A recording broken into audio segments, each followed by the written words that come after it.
Eating is an important part of life. We do it every day. But why do we do it?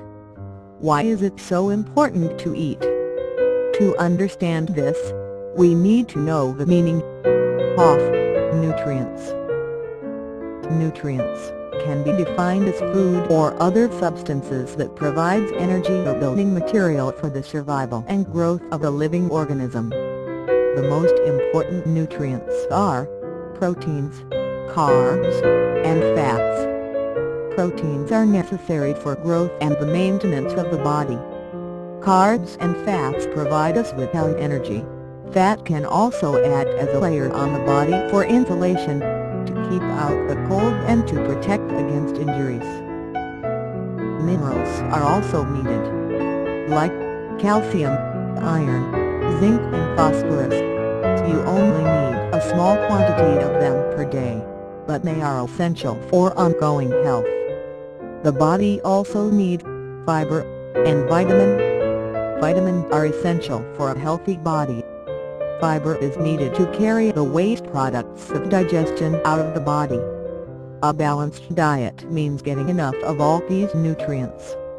It is the key for good health.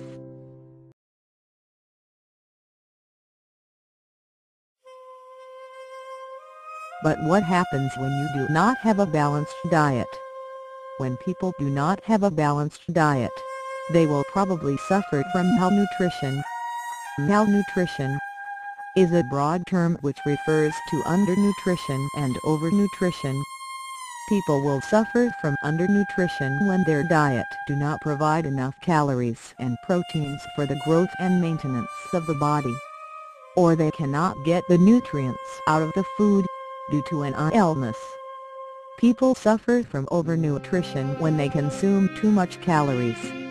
Malnutrition can also be defined as having an insufficient or excessive consumption of nutrients. Each form of malnutrition depends on the nutrients that are missing in the diet. Therefore, there are a lot of forms of malnutrition. One of the most severe forms of malnutrition is protein energy malnutrition, or shortened PEM. This is a form you get when you lack protein and energy in your diet. This form of malnutrition consists of two types, kwashiorkor and marasmus. Marasmus is caused by a lack of protein and energy. The symptoms of marasmus are a very skinny body, dry and loose skin, thin and discolored hair, slow heart beating, and loss of muscle and tissue. It is mostly seen in small children. In the worst cases, marasmus will eventually develop into kwashiorkor. People which have this have the same symptoms as a person with marasmus, but they also suffer from liver enlargement, and the face can swell, which is also called moon face. This was just an example. There are more types of malnutrition. Other forms are less visible, like scurvy or iron deficiency. But that doesn't mean that it is not dangerous to the health. Malnutrition can lead to death. Malnutrition is one of the biggest threats to public health. People suffer from malnutrition all over the world. It occurs the most in poor countries like India or some countries in Africa. In those countries, the people suffer from undernutrition, because they do not have the money to buy enough food to provide them with enough nutrients. But in this documentary we will not focus on those countries. We will focus on the Western countries.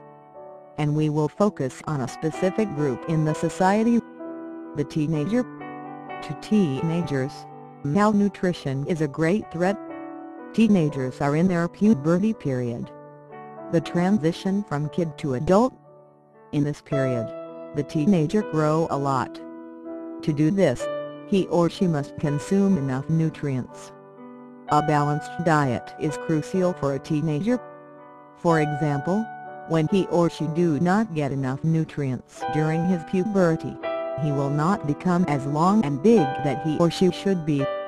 There are actually a lot of teenagers suffering from malnutrition in Western countries. The richer countries. People here are mostly good educated and do have the money to buy food, so how come that there are still many teenagers suffering from malnutrition? As you probably know, fast food restaurants are very popular in Western countries, like the McDonald's or the Kentucky Fried Chicken. The food that they serve there is very delicious, but they are unhealthy. They contain a lot of calories. When people eat too much of them, they will suffer from overnutrition. This is a big problem in Western countries, especially in the United States. Here approximately 30% of the people suffer from overnutrition. Teenagers in Western countries are not only suffering from overnutrition, but there are also people suffering from undernutrition, which is mostly the direct cause of anorexia or bulimia. When you have anorexia or bulimia, you are scared to get fat, therefore the people suffering from it will avoid food as much as they can, which leads to undernutrition. Actually, there are two main problems in Western countries, which leads to malnutrition. The first one is that teenagers are not enough educated about their diet. They do not know what they need to stay healthy and what the consequences are. The second problem is the environment. Puberty is a period where the teenager grows a lot. In this period, the teenager is very dubious about him or herself. They are easily influenced by their environment. Therefore, the media is a very big problem. There are a lot of commercials about unhealthy food, which attracts most teenagers. Another problem with the media is that almost all women celebrities are thin.